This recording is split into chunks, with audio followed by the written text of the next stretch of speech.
सबसे बड़ी खबर है जूते वाली। सोचिए, इस देश में अगर आप दलित समाज से हैं तो आप चीफ जस्टिस हैं, फिर भी आपके ऊपर जूते चलेंगे और जूता चलाने वाले पर कोई केस दर्ज नहीं होगा। चीफ जस्टिस उसको माफ कर देंगे और वो शख्स टेलीविजन में आकर हीरो बन जाएगा। वो दोबारा इंटरव्यू दे रहा है वो शख्स, और वो कह रहा है कि वो खजुराहो में जाकर अनशन करेगा, फास्ट करेगा, धरना करेगा। वो कह रहा है कि मेरे ऊपर भगवान आए थे, ईश्वर ने मुझे कहा कि आप चीफ जस्टिस पर जूता चलाइए, और अब वो कह रहा है कि मैं दलित भी हूं। तो सोचिए, आप कल्पना कीजिए, आप इस बात को मानते हैं कि कोई ईश्वर किसी पर जूता चलाने के लिए कहते हैं? कोई ईश्वर किसी पर जूता चलाने के लिए कहते हैं? नमस्कार, मैं शंभू कुमार सिंह और आप देख रहे हैं नेशनल दस्तक। वो शख्स धर्म की आड़ ले रहा है। वो कह रहा है कि चीफ जस्टिस ने एक बयान दिया था जो अच्छा नहीं था। दरअसल खजुराहो में एक मूर्ति है जिसको जो हिंदू धर्म, खासकर जो ब्राह्मण धर्मावलंबी हैं, वो भगवान विष्णु की मूर्ति क्लेम करते हैं। सर टूटा हुआ है। नियम के मुताबिक किसी भी पुरातत्व में मिले मूर्ति को छेड़छाड़ नहीं किया जाता है और ये काम आर्कियोलॉजिकल सर्वे ऑफ इंडिया का है। सुप्रीम कोर्ट के जज चीफ जस्टिस गवई साहब ने कहा कि देखिए सुप्रीम कोर्ट में लाखों केस पेंडिंग है। मर्डर के केस पेंडिंग हैं, रेप के केस पेंडिंग हैं, देश के बड़े बड़े मामले पेंडिंग हैं। सुप्रीम कोर्ट ने कहा कि आप इन सब मामलों में आर्कियोलॉजिकल सर्वे ऑफ इंडिया को चिट्ठी लिखिए, उनसे बात कीजिए। फिर वो आदमी जिद पर अड़ गया तो उन्होंने कहा कि ये आपके और भगवान के बीच का मामला है, आप भगवान से भी प्रार्थना कीजिए। उनका कहना यह था कि आप भगवान से खुद प्रार्थना कीजिए, क्योंकि नियम है कि इस तरह के मामलों में आर्कियोलॉजिकल सर्वे ऑफ इंडिया ही करता है। कोई भी मूर्ति जो है अगर जिस अवस्था में मिलती है पुरातत्व विभाग को, उसको उसी कंडीशन में रखा जाता है। अब इसको धर्म से जोड़ दिया गया, लेकिन मामला अलग है। दरअसल आप सोचिए, इसी देश के संसद में भगवान राम, माता सीता और हनुमान को दारू से जोड़ा गया है, हम सब जानते हैं। और कोई और नहीं, यही जो अभी बीजेपी के प्रवक्ता है अग्रवाल साहब, उनके पिता जब राज्यसभा सांसद थे समाजवादी पार्टी के, तब उन्होंने तीन भगवान का नाम, भगवान राम, भगवान हनुमान का नाम दारू से जोड़ा था। आप सोचिए, तो ये जो नफरत है, दरअसल चीफ जस्टिस ने अभी हाल ही में बुलडोजर पर एक बयान दिया था मॉरिशस में कि बुलडोजर राज सही नहीं है, बुलडोजर से न्याय सही नहीं है। ज्यूरी जो सरकार है वो जल्लाद और ज्यूरी एक साथ नहीं हो सकती है। ये शख्स उससे भी नाराज है, साथ ही इसका संघ से नाता है। उसके बाद चीफ जस्टिस ऑफ इंडिया ने हाल ही में OBC reservation, SC ST OBC reservation लागू कर दिया था सुप्रीम कोर्ट परिसर में। सुप्रीम कोर्ट में जो नौकरियां हैं उसमें सोचिए SC ST OBC का रिजर्वेशन लागू नहीं था, उन्होंने लागू कर दिया। तो ये सारे गुस्से था, ये सारा खींच था और उन पर। लेकिन सोचिए, इसके पीछे ताकत कहां से मिलती है? कोई आम आदमी, दलित, पिछड़ा, किसान, आदिवासी, अल्पसंख्यक, जिसके खिलाफ रोज सुप्रीम कोर्ट से फैसले आते हैं, हाईकोर्ट से फैसले आते हैं आरक्षण के खिलाफ। इस देश के 90% जेलों में दलित, पिछड़ा, किसान, आदिवासी, अल्पसंख्यक खीरा चोरी के झूठे आरोपों में भी बंद हो जाते हैं, तब इनका गुस्सा नहीं होता है। मैं फिर कह रहा हूं, इस देश की बहुजन आबादी, इस देश की बहुसंख्यक आबादी संविधान मानने वाली है। तो ये सबसे, मैं फिर कह रहा हूं, एक बड़ी कॉन्स्पिरेसी है, बड़ी साजिश है और ये अपमान है एक पूरे संविधान का। गवई साहब की मां ने भी कहा है। इसी को लेकर धीरे धीरे बहुजन समाज के लोग एकजुट हो रहे हैं। सोशल मीडिया पर ऐसे जातिवादी, मनुवादी सोच वाले लोगों को बिल्कुल कहा जा रहा है कि हम संवैधानिक तरीके से आपको जवाब देंगे। और इसीलिए आपको बता दें कि 11 अक्टूबर को दिन में 11 बजे रानी झांसी मार्ग से संसद मार्च होगा। तमाम बहुजन समाज के लोगों ने आज प्रेस कॉन्फ्रेंस की है, जिसमें प्रोफेसर रतन लाल हैं, जो प्रवक्ता भी हैं कांग्रेस के।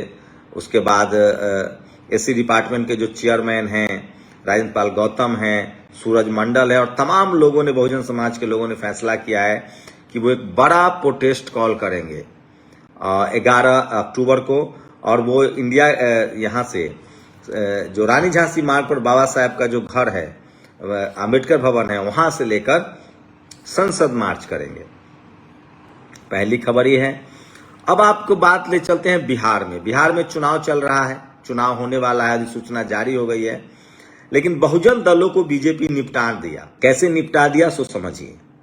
बीजेपी की इच्छा है कि उसकी अपनी सरकार आए और इसीलिए वहां बीजेपी ने 101 सीटों पर चुनाव लड़ेगी। नीतीश कुमार कह रहे हैं कि हम 102 सीटों पर लड़ेंगे, बड़े भाई हैं, लेकिन कहा जा रहा है कि जेडीयू को कम से कम 50 सवर्ण समाज को टिकट देना होगा, 50%। बीजेपी खुद 90 से ज्यादा टिकट SC ST OBC को देना चाह रही है। सूत्र बता रहे हैं कि बीजेपी वहां दलित पिछड़ा की पार्टी दिखना चाह रही है, इसीलिए सम्राट चौधरी को आगे किया जा रहा है। पहले नित्यानंद राय को आगे किया गया था, जायसवाल साहब को आगे किया गया है। उसके बाद कहा जा रहा है कि वो 10 टिकट के आसपास देंगे जनरल को। चिराग पासवान को पूरी तरह से मतलब सीमित कर दिया गया है। सिर्फ 24 टिकट देने की बात हो रही है, 24 टिकट। वहां भी 24 टिकट में कहा जा रहा है कि 10 जो है टिकट वो जनरल को आपको देना पड़ेगा। तो 10 टिकट जो हो गया वो बीजेपी से, 10 टिकट चिराग से, तो 20 टिकट हो गए जनरल को। फिर चिराग अपने हिसाब से 24 में से सिर्फ 14 टिकट बांट सकते हैं। उसके बाद कहा जा रहा है कि माझी जो है उनको 7 टिकट दिया जा रहा है। माझी मांग रहे हैं, सोचिए, 15 सीटें। वहां भी कहा जा रहा है कि 7 में 5 टिकट आपको जनरल को लड़ाना पड़ेगा, 2 उनके परिवार के लोग लड़ सकते हैं। तो 24 और 7 सोचिए 31 सीटें हुआ, 31 सीटें हो गई। 2 सीटें और नीतीश कुमार के साथ है तो 34 सीटें हो गई।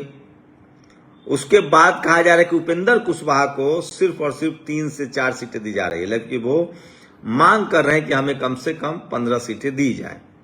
तो तमाम बहुजन दलों को भी निपटाया जा रहा है। सबसे पहले नीतीश कुमार को निपटाने की पूरी प्लानिंग हो चुकी है।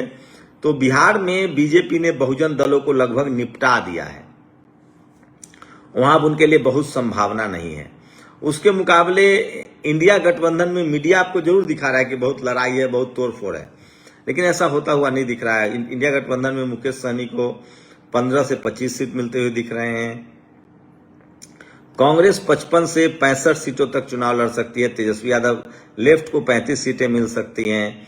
तेजस्वी यादव की पार्टी जो है वो 130-35 सीटों पर चुनाव लड़ सकती है, इसकी संभावना है।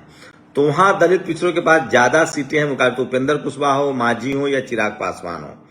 इनका जो कद है, इनकी जो पार्टी है, उसको बीजेपी सीमित कर रही, क्योंकि वो नहीं चाहती है कि कोई और दलित पिछड़ा की लीडरशिप वाली पार्टी जो है वो बड़ी पार्टी हो जाए और उसको मुख्यमंत्री की लाइन में पेंडिंग में रहना पड़े। तो धीरे धीरे ही सही मामला साफ हो रहे हैं। खबर आ रही है कि कांग्रेस ने 25 सीटों पर अपने उम्मीदवार लगभग तय कर दिए हैं, जल्दी ही वो इसका अनाउंसमेंट करेंगे। और उस एक और बड़ी खबर है, कल 9 अक्टूबर है, मान्यवर कांसीराम साहब के इस तारीख के लिए खास है और इसको लेकर मायावती जी जो है वो बड़ी रैली कर रही है कल। तो 9 अक्टूबर को जो है वो बड़ी रैली है लखनऊ में और उसके लिए देश भर से जो लोग हैं वो जुट रहे हैं। और अंबेडकर पार्क में, जो अंबेडकर प्रेरणा केंद्र है, वहां जो है वो बड़ी रैली होने वाली है। ये सबसे बड़ी खबर बता रहा हूं कि किस तरह से वो ये बड़ी खबर है।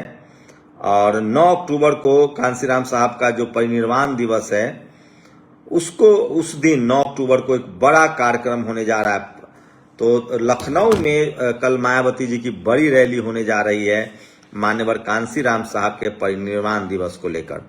तो बीएसपी काफी सालों बाद बहुत बड़ी रैली करने जा रही है, इसको लेकर लगातार सुर्खियां बन रही हैं। तो सबसे बड़ी खबर है कि 11 अक्टूबर को बहुजन समाज के लोग बड़ा पैदल मार्च करेंगे।